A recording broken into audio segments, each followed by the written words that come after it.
Hello বন্ধুরা, সবাইকে আসসালামু আলাইকুম। বন্ধুরা সবাই কেমন আছেন? আমি আজকে এসেছি আপনাদেরকে চারটা রেসিপি দেখাবো বন্ধুরা। তো আমি প্রথমে এখানে আলু ভাজি করে নিচ্ছি। তো আলু আমি কুচি করে কেটে নিয়েছি এবং তেলের মধ্যে দিয়ে দিলাম পেঁয়াজ, রসুন, কাঁচামরিচ দিয়ে। এখন আমি দিয়ে দিব লবণ, এরপরে দিয়ে দিব হলুদ, তারপরে দিয়ে দিব জিরা ও ধনিয়ার গুঁড়া। তারপরে দিয়ে আমি ধীরে ধীরে আলুগুলোকে ভেজে নিব মিডিয়াম আঁচে, যেন আলুগুলো সিদ্ধ হয়ে যায়। কোনো প্রকার পানি দিব না, পানি ছাড়াই আমি এই আলু ভাজিটা করব। এই আলু ভাজিটা রুটি পরোটার সঙ্গে খেতে অনেক ভালো লাগে, আবার ভাতের সাথে খেতেও ভালো লাগে। তো আমার তরকারি খেতে ভালো লাগছিল না, তাই আমি আলু ভাজিটা করলাম।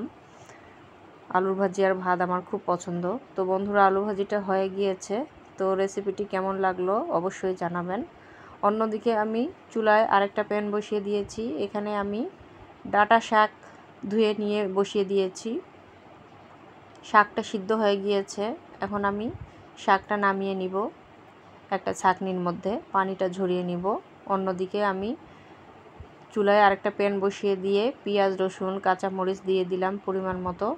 দিয়ে এখন ভালোভাবে আমি একটু ভেজে নিব লাল লাল করে। শাকটাকে আমি তেলের মধ্যে দিব। তো বন্ধুরা দেখেন লাল লাল হয়ে গিয়েছে। এখন আমি শাকটা দিয়ে দিব, দিয়ে শাকটাকে একটু ভেজে নিব। টাটকা শাক ছিল, এজন্য শাকটা একটু বেশি সিদ্ধ হয়ে গিয়েছে। তো এরকম সবুজ শাক খেতে কার কার ভালো লাগে অবশ্যই কমেন্টে জানাবেন। আর ডাঁটা শাক অনেক মজা ছিল, শাকটা খুব সহজ একটা রেসিপি বন্ধুরা। আর শাকের মধ্যে তো প্রচুর ভিটামিন সি থাকে। শাক খাওয়া আসলেই আমাদের অনেক উপকার। আর অন্যদিকে আমি মসুরের ডাল ভিজিয়ে রেখেছিলাম এবং ডালটা আমি ব্লেন্ডারে ব্লেন্ড করে নিয়েছি। কয়েকটা রসুনের কোয়া আর একটু আদাও দিয়েছিলাম। আর এখন দিয়ে দিলাম পেঁয়াজ কুচি, কাঁচামরিচ কুচি, আর দিয়ে দিলাম লবণ স্বাদ মতো। আর দিয়ে দিব এখানে হলুদের গুঁড়া 1.5 টেবিল চামচ পরিমাণ।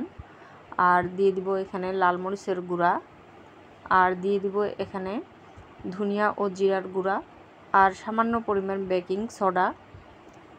এখন সবগুলো উপকরণ আমি ভালোভাবে হাত দিয়ে মেখে নিব। সুন্দর একটা ডো তৈরি করে নিব।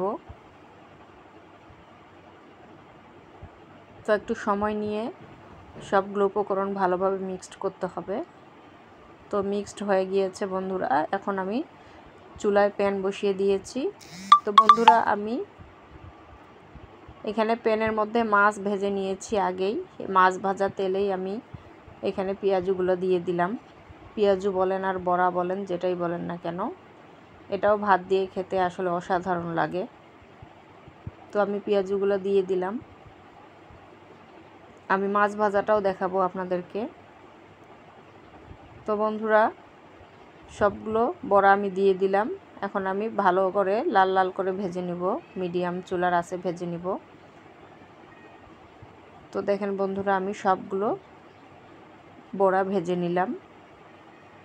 আপনাদেরকে আমি দেখাচ্ছি, একটা বড়া ভেঙে আমি আপনাদেরকে দেখাচ্ছি কতটা মচমচে হয়েছে, ক্রিসপি। ভাত দিয়ে খেতে অসাধারণ এবং এমনি খেতেও খুব ভালো লাগে। তো অন্যদিকে আমি এখানে রুই মাছ নিয়ে নিয়েছি বন্ধুরা, ছোট রুই মাছ ভালোভাবে ধুয়ে এখানে আমি লবণ, হলুদ, লাল মরিচের গুঁড়া, একটা পেঁয়াজ কুচি, কয়েকটা কাঁচামরিচ, একটা রসুনের কোয়া কুচি করে দিয়ে আমি কিছুক্ষণ মেখে রেখেছিলাম। এরপরে আমি চুলায় একটা প্যান বসিয়ে দিয়েছি আগে থেকে এবং পরিমাণ মতো রান্নার রেগুলার তেল দিয়ে দিয়েছি। এখন আমি মাছগুলোকে ফ্রাই করে নিব এবং চুলার আঁচটা অবশ্যই মিডিয়ামে থাকতে হবে। তো বন্ধুরা, ধীরে ধীরে সময় নিয়ে একটু মাছগুলোকে ভাজতে হবে। তো মাছগুলো আমি একটু উল্টিয়ে দিচ্ছি। প্যানটা অবশ্যই গরম করে নেবেন। তো আমার প্যানটা একটু কম গরম ছিল, এজন্য মাছটা একটু ভেঙে যাচ্ছিল। তো দেখেন বন্ধুরা, আমি লাল লাল করে ভেজে নিয়েছি। বাকি যে মাছগুলো ছিল সেগুলো আমি ভেজে নিলাম। তো বন্ধুরা, রেসিপি কেমন লাগলো অবশ্যই কমেন্টে জানাবেন। সবাইকে আল্লাহ।